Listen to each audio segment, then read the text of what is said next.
Hello and welcome to Compliance Training Talk, where we highlight practical approaches to help you create better compliance training. I'm your host, Dan O'Connor, and I head the PharmaCertify group at Next Level Solutions. Today, I'm happy to be joined by Natasha Thoren and Melissa Grossman of Albireo Pharma. Welcome, Natasha and Melissa. Hi, thank you for having us. It's really a pleasure. We recently had the pleasure of working with Natasha and Melissa to implement our Compliance Reality Challenge workshop. And just to give you a little context on that, Compliance Reality Challenge is an interactive workshop framework that we've developed where commercial teams, or any teams for that matter, can engage in two competitive exercises within a workshop format, with the purpose of that being to reinforce critical compliance guidance. The centerpiece of the workshop is the compliance mystery, which is an immersive scenario-based activity where you have teams acting as compliance detectives to try and, first of all, figure out what's going on in the situation and then identify the red flags in that situation. Natasha and Melissa, our team had a great time and a great experience working with you, putting together your version of the Compliance Reality Challenge. We know how difficult it can be to present compliance in an engaging way at a sales meeting. So what were some of the compliance challenges that you were looking to address at your POA? Thanks, Dan. We had a wonderful time working with your team as well. But when we were looking to put the training through for our POA, we wanted to provide a training workshop that would challenge our field-based representatives. And from field-based, we did our challenge with our sales team, our medical teams, and our care coordinators at our hub. So all of those teams were involved, and our reimbursement specialists in the training. We wanted to really test their knowledge of our policies for interacting with one another and with physicians.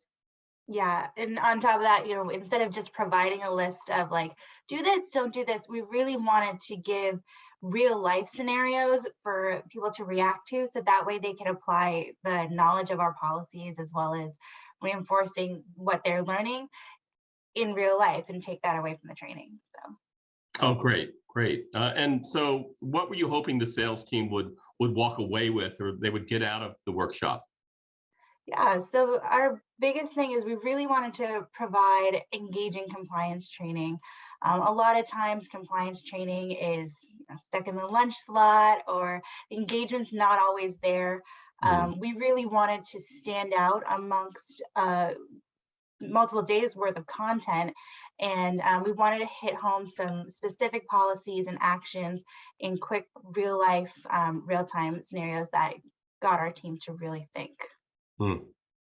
Yes, we wanted our field team to also come away saying they enjoyed the workshop and that they learned from it. About that, enjoying a compliance training workshop. So, all right, so how did it go? Well, our POA went virtual at the last minute because of COVID spikes. So it was a little bit of hectic rush at the last second to adjust our training to a virtual aspect. But the good thing about the Compliance Mystery Challenge is that it can be executed well, either live or virtually. So with the help of your team, we were able to alter some of the out-of-the-box aspects of the training and make sure that we could provide an overall successful training with the team. Right.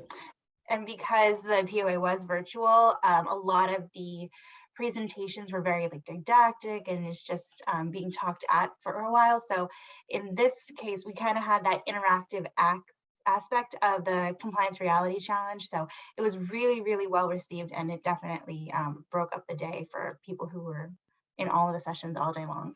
Yeah. Well, thank you, and thanks for the kind words about our team. We do have a great team here, and I'm glad we were able to pull that off for you, and help you out with the last minute shift there. We talked a little bit after after you held the workshop, and I remember you talking about some of the unexpected benefits that you found. Can you talk about some of the unexpected benefits coming out of that workshop? Yeah, I will start with my thought on what was an unexpected benefit. Our teams actually asked for more compliance training when we ended. So I've never heard anyone say, please give me more compliance training. But our field team said, we have more questions. We want more time to go through some of those scenarios. We want to talk through it with you. And so we ended up scheduling another session to just go over the answers and how they applied to their day-to-day activities in the field. Wow. Yeah, it was like, I didn't expect that kind of reaction, but we had some really great content from everybody for that week, but everybody that did participate in our compliance reality challenge, they were just raving about how great this training was and providing feedback. And then our head of commercial actually asked if we would be interested in doing something similar just for her team on a quarterly basis, which is great. That's phenomenal. That's phenomenal. Yeah, we were very excited to hear that because you don't hear very often, hey, more compliance training, please.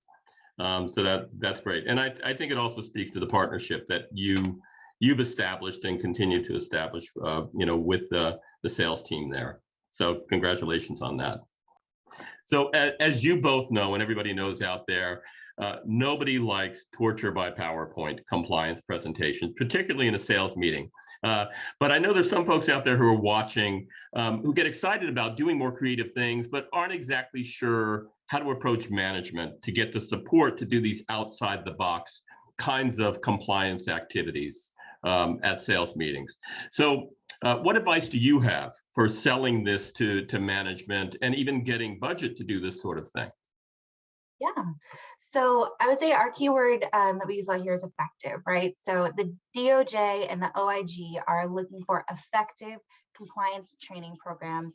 And one way to ensure that something is effective is to see how your teams act in real life situations. So reading a policy, everybody knows you can't leave a meal, for example, but baking it into a real life scenario makes them think. And sometimes you find that they don't know the answer as clearly as they thought. And that's what comes out in these trainings. Yes, I would have to agree. That's what we found. Also, if you can get any funds for a training like this, I highly suggest you get what you can, because once you do one session, the feedback from your business partners will reinforce the need for additional unique training. And once you get that backing from the business partners, it helps leverage the ability to ask for more. So start small and grow your training plan to have a broader, unique set of training platforms. Great, thank you. So Natasha and Melissa, want to thank you again for trusting us with your compliance training, and also thank you for sharing your experience with everybody out there in the compliance world today. It's really been a pleasure to work with you, and it's been great having you on our program here. If anyone out there would like to reach out to Natasha and Melissa, for that matter, anybody on our team, we're going to be putting some contact information up on the screen, so you can feel free to do that. Thank you, Dan. It was my pleasure. And too, thank you so much. You're welcome. And until the next time, we wish you better compliance training.